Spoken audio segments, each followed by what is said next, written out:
Hello दोस्तों, आप सभी का हमारे यूट्यूब चैनल डीके पाठशाला में स्वागत है। दोस्तों, मेरे पास बहुत सारे बच्चों का सवाल आ रहा है कि सर जो आर ओ एग्जाम होने वाला है उसमें मात्र 10 दिन का समय बचा हुआ है, तो जो बचे हुए 10 दिनों में क्या रणनीति आपको फॉलो करनी चाहिए जिससे कि जो आपका प्री एग्जाम है वो आपका क्लियर हो जाए। जैसा दोस्तों मैं आपको पहले बता चुका हूँ कि अगर आप जनरल यानी कि यूआर, ओबीसी और या फिर आप ईडब्ल्यूएस कैटेगरी से बिलोंग करते हो, तो दोस्तों आपको कोशिश करनी है कि आपको 130 मार्क्स आपके आने चाहिए 200 में से, जीएस और हिंदी के पेपर को मिला करके। ठीक है, अगर आपके 130 मार्क्स आ रहे हैं तो फिर दोस्तों 100% जो है वो आपका प्री एग्जाम क्लियर हो रहा है। हो सकता है 1 से 2 नंबर कम पे भी निकल जाए, लेकिन 130 में तो 100% आप श्योर रहोगे कि हाँ आपका प्री एग्जाम क्लियर हो रहा है। अब दोस्तों बचे हुए 10 दिनों में क्या रणनीति आपको फॉलो करनी चाहिए, सबसे पहले दोस्तों बताना चाहता हूँ जो सबसे ज़्यादा फोकस करना है दोस्तों वो करना है आपको सामान्य हिंदी पर। जो आपके हिंदी के 6 टॉपिक आपके एग्जाम में पूछे जाते हैं, आपको कोशिश करनी है कि जो 6 टॉपिक आपके 60 नंबर के आते हैं इनमें कम से कम आपको 50 से लेकर के 55 क्वेश्चन के बीच में आपके सही होने चाहिए। यानी 50 से लेकर के 55 जो मार्क्स है वो आपके एग्जाम में आने चाहिए। यहाँ पर दोस्तों किसी भी कीमत पर आपके 50 से कम नंबर नहीं आने चाहिए। अगर 50 से कम नंबर अगर आपकी हिंदी में आ रहे हैं तो समझ लो फिर आप रेस से बाहर हो रहे हो। ठीक है, फिर आपको जीएस में बहुत ज़्यादा मेहनत करने की जरूरत पड़ेगी अगर आपके हिंदी में 50 से कम अंक अगर आपके आ रहे हैं तो। ठीक है, अब देखिए इसके लिए क्या करना है, देखिए जो टाइम बचा हुआ 10 दिनों का, अगर दोस्तों आपने पहले से तैयारी कर रखी हिंदी की अच्छी बात है। अगर आपकी पहले से तैयारी हिंदी की बहुत कम है तो दोस्तों आप कोशिश करिए दिन में कम से कम आपको 3 घंटे हिंदी पढ़नी है। और पढ़नी कहाँ से है, तो दोस्तों एक डिकोड एग्जाम की बुक आती है मार्केट में लगभग 150 पेजों की। ठीक है, उसमें दोस्तों जितने भी आपके 6 टॉपिक दे रखे हैं उन सभी को आप जितना हो सके बार बार उसको रिवाइज करें। यानी 3 घंटे डेली पढ़ोगे तो कम से कम 2 बार अभी आपका रिवाइज हो जाएगा एग्जाम से पहले। ठीक है, तो ये काम करना है, इसके अलावा कोई और सोर्स फॉलो आपको नहीं करना है सामान्य हिंदी के लिए। अब दोस्तों हम बात करते हैं आपका हिंदी के बाद आप बात आती है आपकी जीएस पर। तो देखिए दोस्तों जीएस में सबसे ज़्यादा जो फोकस करना है दोस्तों वो करना है आपको करंट अफेयर पर, क्योंकि करंट से आपके लगभग 20 से लेकर के 25 क्वेश्चन आपके एग्जाम में आते हैं। अगर मान लो एग्जाम में अगर आपके 20 क्वेश्चन आ रहे हैं तो आप कोशिश करनी है 20 में से लगभग 14-15 जो क्वेश्चन है वो आपके एग्जाम में सही होने चाहिए। आप दोस्तों कहाँ से सही होंगे, तो मैं आपको बताना चाहता हूँ कि हमने आपके नोट्स बनाए करंट अफेयर के, जहाँ पर दोस्तों आपको 1 मार्च से लेकर के पूरा 18 जनवरी तक के नोट्स आपको मिलेंगे करंट अफेयर के, 18 जनवरी 2024 तक के। अगर दोस्तों ये नोट्स आपको चाहिए तो दोस्तों ये मेरा व्हाट्सअप नंबर है 7042654209। ठीक है, इस नंबर दोस्तों मात्र आपको 51 रुपीज़ का पेमेंट करना है, जिसके बाद दोस्तों करंट के नोट्स आपको प्रोवाइड कर दिए जाएंगे। और इसके साथ साथ दोस्तों जो आपको कृषि का डाटा है, खनिज डाटा है, उसके नोट्स भी आपको मिल जाएंगे। और साथ में आपको जीएस हिंदी की टेस्ट सीरीज भी आपको फ्री में इसके साथ मिल जाएगी। अगर नोट्स लेना चाहते हो तो इस नंबर पर व्हाट्सएप पर मैसेज कर सकते हो। अगर नोट्स का डेमो चाहिए तभी भी इस नंबर पर व्हाट्सएप पर मैसेज कर सकते हो। तो टोटल देखिए दोस्तों जो मैं नोट्स हैं टोटल मिला करके वो आपके 143 पेज में है। ठीक है, अगर आपने इन नोट्सों को अच्छे से पढ़ लिया 2 बार तो आपके एग्जाम में 14-15 नंबर आपके आराम से आएंगे। क्योंकि दोस्तों देखिए मार्केट में जितनी आपकी मैगजीन आती है, घटनाचक्र, क्रॉनिकल, घटनासार, प्रतोदर्पण आपकी हो गई, एडिटोरिया हो गई, तो इन सभी से मिला करके आपके नोट्स बनाकर तैयार किए गए। अगर लेना चाहते हो तो व्हाट्सएप मुझे मैसेज कर सकते हो, लेकिन हमारे नोट्स पढ़ने के बाद आपको कहीं और से करंट पढ़ने की तो आपको नहीं पड़ेगी। अगर नहीं लेना चाहते हो कहीं और से पढ़ रहे हो तो वहाँ से पढ़ते रहें, लेकिन कोशिश करनी है कि आपको 14-15 नंबर जो है वो आपके करंट में आपके आने चाहिए 20-22 में से। ठीक है, फिर दोस्तों इसके बाद करंट अफेयर के बाद जो तीसरा जो आपका आता है वो दोस्तों आपका आता है यूपी जीके, जिसमें दोस्तों यूपी जीके भी आपका साथ में है, इसमें आपका यूपी करंट अफेयर भी। अगर इसकी हम बात करें UP GK, UP current affair की, तो दोस्तों यहाँ पर देखिए जो लगभग क्वेश्चन आपके एग्जाम में आते हैं वो दोस्तों लगभग क्वेश्चन आपके एग्जाम पूछे जाते हैं। यहाँ पर 13-14 क्वेश्चन आपके आते हैं यूपी जीके से और साथ में आपके यूपी करंट अफेयर से।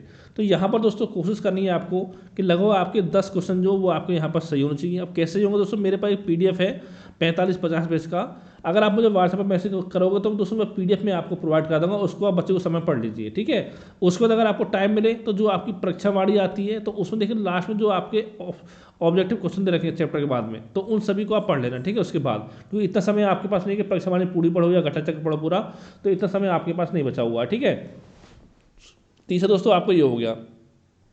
फिर इसके बाद दोस्तों अगला पार्ट आपका आता है चौथा, वो दोस्तों आपका आता है यहाँ पर रीजनिंग, जो कि बहुत ही इंपॉर्टेंट है और दोस्तों बहुत ही आसान है आपका।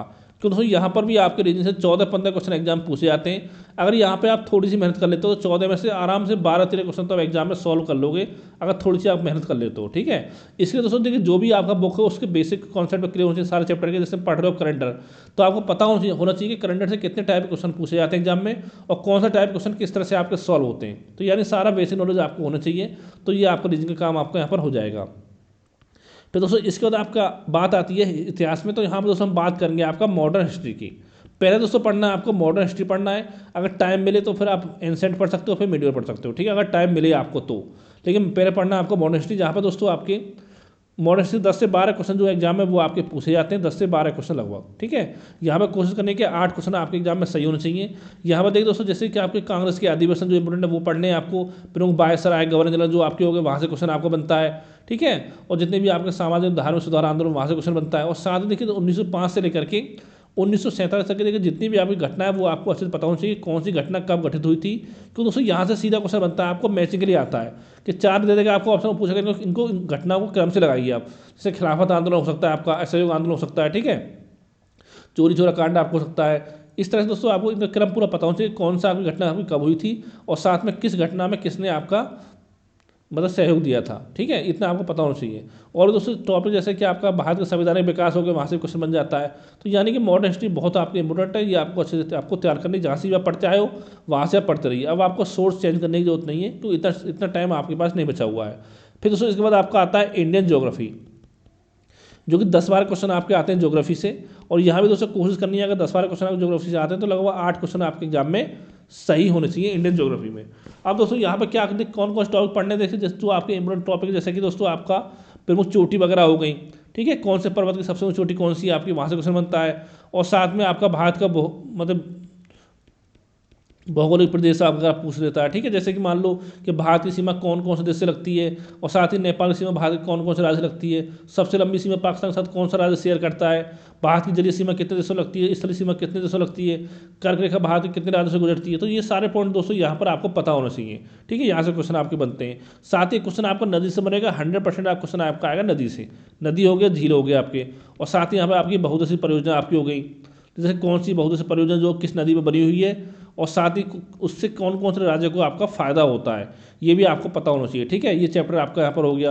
और दोस्तों साथ में एक चैप्टर आपका कृषि का आता है कि कृषि क्रांति पूछ सकता है कि कौन सी फसल इसमें रबी की है, कौन सी खरीफ की है, कौन जायद की है, ये चैप्टर पढ़ लेना है आपको अच्छे से, ठीक है, कृषि क्रांति पढ़ लेनी है। और साथ में दोस्तों एक आपको पूछता है शीर्ष स्थान, कि जैसे किस फसल को, फसल हो, फल हो, सब्जी हो, कि किस फसल या सब्जी के उत्पादन में कौन सा राज्य पहले पर है। और साथ ही इसमें यूपी अगर टॉप 3 में हो तो वो भी आपको पता होना चाहिए, ठीक है।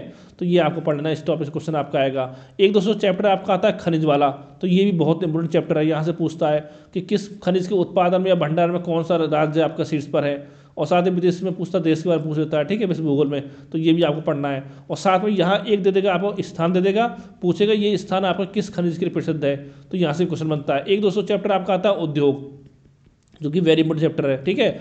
यहाँ से भी एक आपको स्थान देता है, पूछता है ये स्थान किस उद्योग के लिए प्रसिद्ध है, या आपको 4 ऑप्शन दे देगा, और दे देगा आपका एल्यूमिनियम संयंत्र 4, ठीक है, कौन कौन से राज्य में, आपको मैच के लिए पूछेगा कि ये संयंत्र आपको कौन से राज्य में है, ठीक है। इस तरह से क्वेश्चन आपके बनते हैं। और साथ में दोस्तों इसके अलावा देखिए एक आपको जनजाति इंपॉर्टेंट है, यहाँ से क्वेश्चन बन जाता है। देखिए जनजाति से भी एक क्वेश्चन तो आपका 100% आपका आना है, एक क्वेश्चन, चाहे वो भारत की जनजाति पूछे आपसे, चाहे पूछे आपसे विश्व की जनजाति, ठीक है, ये भी आपको पढ़ना है। और साथ में देखिए दोस्तों जो आपकी जनगणना आती है उसको पढ़ना है, जनगणना से भी आपके 3 से 4 क्वेश्चन एग्जाम पूछे जाएंगे।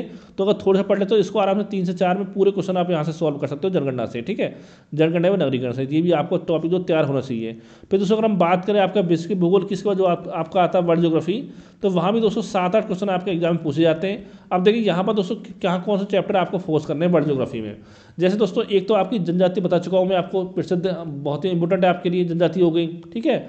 इसके अलावा दोस्तों एक आपको भी आपकी स्थानीय पबने पूछ लेता है कि जो हवा चलती है उसको किस देश में किस नाम से जाना जाता है, ठीक है, ये आपको पता होना चाहिए। और इसके साथ साथ दोस्तों एक चैप्टर आपको कृषि वाला होता है कि किस फसल के उत्पादन में कौन सा देश पहले पर है, साथ ही भारत का स्थान क्या है। खनिज वाला पूछता है कि किस खनिज के उत्पादन भंडार में कौन सा देश पहले पर है, भारत का स्थान क्या है। और साथ में केंद्र पूछता है स्थान, कि स्थान किस खनिज के लिए प्रसिद्ध है। ऐसे ही आपका उद्योग से क्वेश्चन पूछा जाता है, ठीक है, कि ये स्थान आपका किस उद्योग के लिए प्रसिद्ध है। तो ये सारे चैप्टर जो आपको तैयार करने हैं। इसके अलावा दोस्तों चैप्टर जो आपकी नदी हो गई, विश्व की नदी, झीलें, आपका जल संधियाँ आपकी हो गई, ठीक है, ये चैप्टर दोस्तों बहुत इंपॉर्टेंट है आपके लिए। जल संधियाँ हो गई, ज्वालामुखी हो गई, यहाँ से दोस्तों 1 से 2 क्वेश्चन तो आपका बनेगा इन सारे चैप्टर से, ये भी आपको तैयार होना चाहिए। और साथ में आपका अंतर्राष्ट्रीय सीमा रेखा वगैरह हो गई, वहाँ से क्वेश्चन बनता है, ठीक है, ये पढ़ना है आपको वर्ल्ड ज्योग्राफी में। फिर दोस्तों इसके बाद आपका आता है अगला टॉपिक आता है आपका पॉलिटी, इंडियन पॉलिटी। यहाँ पे देखिए दोस्तों जो मेन फोकस करना था, ज़्यादा क्वेश्चन आपके नहीं आते पॉलिटी से, 7-8 क्वेश्चन लगवा के पूछे जाते हैं। तो यहाँ पे थोड़ा मेहनत कर लो, 4-5 क्वेश्चन आपके आराम से सही हो सकते हैं। जैसे कि संविधान के महत्वपूर्ण आर्टिकल पूछ लेता है क्वेश्चन में, ठीक है।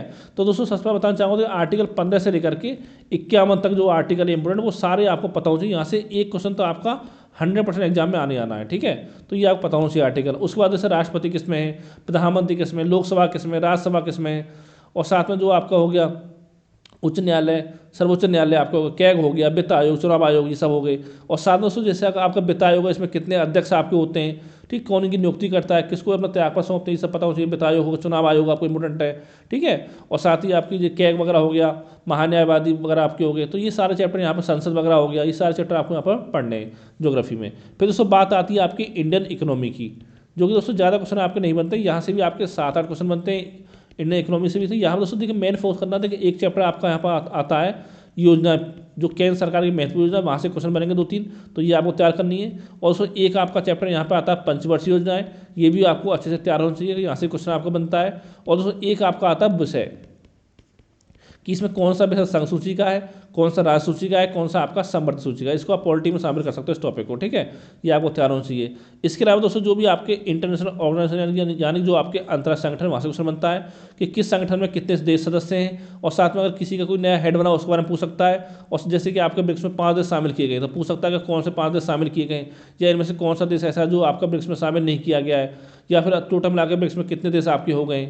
इस टाइप क्वेश्चन आपके बनते हैं। एक चैप्टर आपका गरीबी आपका आता है, यहाँ पर गरीबी होगा, राष्ट्रीय आय वाला चैप्टर हो गया। तो ये सारे चैप्टर आपको पता होना चाहिए। मुद्रास्फीति वाला चैप्टर इंपोर्टेंट है, ठीक है। ये पढ़ना है आपको इंडियन इकोनॉमी में। फिर दोस्तों इसके बाद हम बात करें इकोनॉमी, फिर दोस्तों आपका आता है पर्यावरण। अब देखिए दोस्तों पर्यावरण क्या पढ़ना है, यहाँ से भी आपके 8-10 क्वेश्चन एग्जाम पूछे जाते हैं। तो यहाँ पर देखिए दोस्तों एक तो चैप्टर पढ़ना है आपको अधिनियम वाला, पढ़ना अच्छे से, कि जैसे कौन सा जैसे वन्य जीव संरक्षण अधिनियम कब लागू हुआ था, क्योंकि यहाँ से मैचिंग के लिए एक क्वेश्चन आपका आते आता है इस टॉपिक से। अधिनियम हो गया आपका। और साथ दोस्तों एक चैप्टर आपको होगा गैस वाला, जैसे कि पूछ सकता है कि जल प्रदूषण हो गया, ध्वनि प्रदूषण हो गया, वायु प्रदूषण, उसके लिए कौन सी गैस आपकी जिम्मेदार है, ठीक है। ये अम्लीय वर्षा के लिए कौन सी गैस आपकी जिम्मेदार है।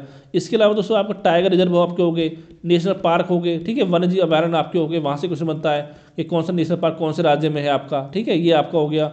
और भी दोस्तों जैसे कि आपका प्रमुख सम्मेलन जितने हुए पर्यावरण सम्मेलन अब तक, वो सब पूछ सकता है। सम्मेलन हो गए, आंदोलन आपके हो गए, ठीक है, कि कौन सा आंदोलन से कौन से व्यक्ति संबंधित थे, ये सब आपके हो गए।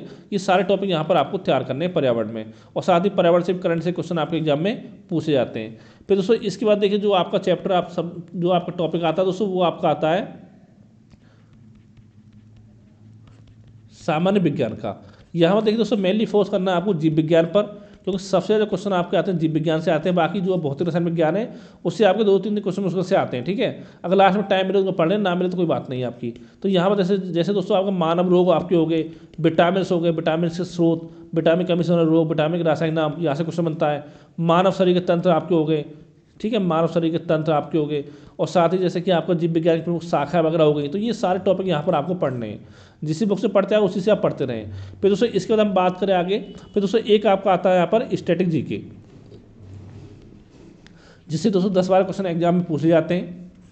तो इसके लिए दोस्तों पढ़ सकते हो। लूसेंट जो बुक आती है लूसेंट जीके वाली, उसमें जो सबसे लास्ट में चैप्टर दे रखा है आपका विविध वाला, वहाँ पर आप उसको पढ़ सकते हो। जैसे उसमें दे रखा है एक पुस्तक है चैप्टर आपका, कि जो आपके क्रांतिकारी हुए थे उनकी पुस्तकें, जैसे पूछ सकता है आपका इंदिरा गांधी की पुस्तक बताओ, ठीक है, ये पुस्तक किसने लिखी है, आपकी सरोजिनी नायडू की पुस्तक के बारे में, एनी बेसेंट की पुस्तक के बारे में, ठीक है। और एक दोस्तों आपका आता है अंतर्राष्ट्रीय संगठन जो दे रखे हैं उसमें, उसका मुख्यालय, किसका मुख्यालय कहाँ है, यहाँ से क्वेश्चन आपका बन जाता है। तो ये पता होना चाहिए। एक दोस्तों पुरस्कार वाला, कि कौन सा पुरस्कार जो किस क्षेत्र में आपका दिया जाता है। एक आपका अनुसंधान संस्थान, ठीक है, कि कौन सा अनुसंधान संस्थान कौन से राज्य में आपका वो क्वेश्चन बनता है। तो ये 7-8-10 टॉपिक हैं आपके लूसेंट जीके के यानी विविध के, वो आपको तैयार करने हैं। तो दोस्तों इतना अगर आप तैयार कर लोगे ठीक ठाक तरीके से, तो अभी भी जो प्री एग्जाम है वो आपका क्लियर हो सकता है। यहाँ पर दोस्तों जीएस में लेकर चलना टारगेट आपको 80 नंबर का, कि 80 मार्क्स आपके आने चाहिए। और हिंदी में जो आपका 50+ मार्क्स आपके आने चाहिए। अगर दोस्तों इसके अलावा आपके मन में डाउट है, सवाल है, तो मुझे व्हाट्सएप पर मैसेज करके पूछ सकते हो। Thank you for watching.